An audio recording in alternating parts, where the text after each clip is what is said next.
최근 이준석 국민의힘 당대표가 선대위직 사퇴를 내려놓으면서 윤핵관 논란을 비롯해 조수진 최고위원회 항명 등의 불협화음이 이어지자 윤석열 대선 후보의 지지율도 출렁이는 모습을 보여 김종인 총괄선거대책위원장을 비롯해 당내 지도부가 갈등 봉합을 위해 고군분투하는 모습을 보였습니다.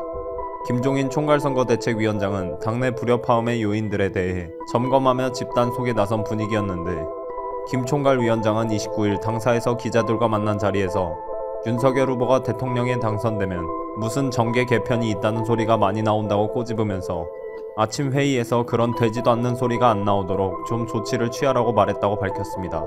그러면서 그는 최근 새시대 준비위인가 그런 게 생기다 보니 우리 원외위원장들이 걱정을 많이 한다며 선거에 전념을 다해야 할 사람들이 자기들의 정치적인 위치 변화가 생길까 두려워하니 그런 말이 다신 나오지 않도록 부탁했다고 부연했는데, 이는 김한길 전 민주당 대표가 주도하는 새시대 준비위원회를 향해 당부한 말로 보이는데, 김종인 위원장은 오랜 기간 몸담고 있던 지지층들의 이탈을 우려하여 내놓은 경고음으로 해석됩니다.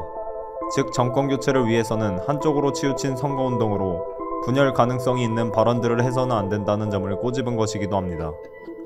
특히 새시대 준비위는 중도층의 표심을 얻기 위한 별도 조직이지만 국민의힘 정책 방향과 다른 메시지를 내어 국민들에게 혼란을 주어서는 안 된다는 점을 지적한 것이기도 합니다. 또한 28일 김 위원장은 이준석 대표가 자신의 선대위 복귀 조건을 놓고 선대위의 인적쇄신론을 꺼내들었지만 지금은 인적쇄신을 할 그런 시기가 아니다며 이 대표의 손을 들어주지 않았습니다. 더욱이 그 전날에도 선대위 회의에서 경고한다며 선거에 도움 준다는 사람들이 자기 의견을 피력하는 경우가 많은데 과연 선거에 도움이 되는지 아닌지 냉정하게 판단하고 발언해야 한다.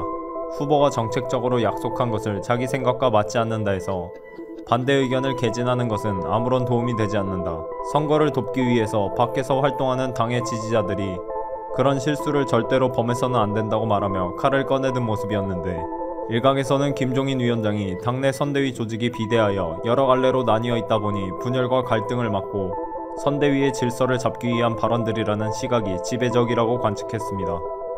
한편 지도부인 김기현 원내대표도 이날 선대위 회의 이후 기자들과 만난 자리에서 이 대표의 선대위 복귀를 묻는 질문에 다 잘 될 거다, 정리됐다고 말하며 갈등 봉합에 애쓰는 분위기가 감지됐고, 더욱이 홍준표 의원도 전날 페이스북을 통해 여론조사 결과를 언급하면서 우려를 표하면서 윤 후보를 향해 이준석 대표가 못마땅하더라도 포용하시라고 조언하며 갈등 봉합을 위한 메시지를 내놨습니다.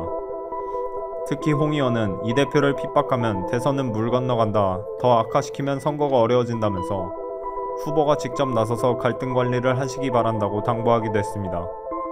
다만 일각에서는 김 위원장이 갈등 봉합에 애를 쓰고 있지만 선대위가 워낙 방대하기 때문에 혼자 힘으로는 힘에 부칠 것이라고 보면서 양지에서는 김종인 위원장이 그리고 음지에서는 김무성 전 대표도 나서서 함께 도와야 지금의 위기 상황을 극복할 수 있다고 보면서 김무성의 역할론도 거론되고 있는 상황이라고 관측했습니다.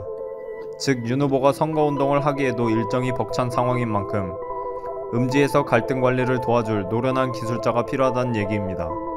실제로 국민의힘 내부에서 실제로 성공적인 킹메이커 역할을 했던 인물은 김종인 위원장과 김무성 전 대표가 높이 평가되고 있기 때문에 김무성 역할론의 목소리가 나온 것으로 보입니다.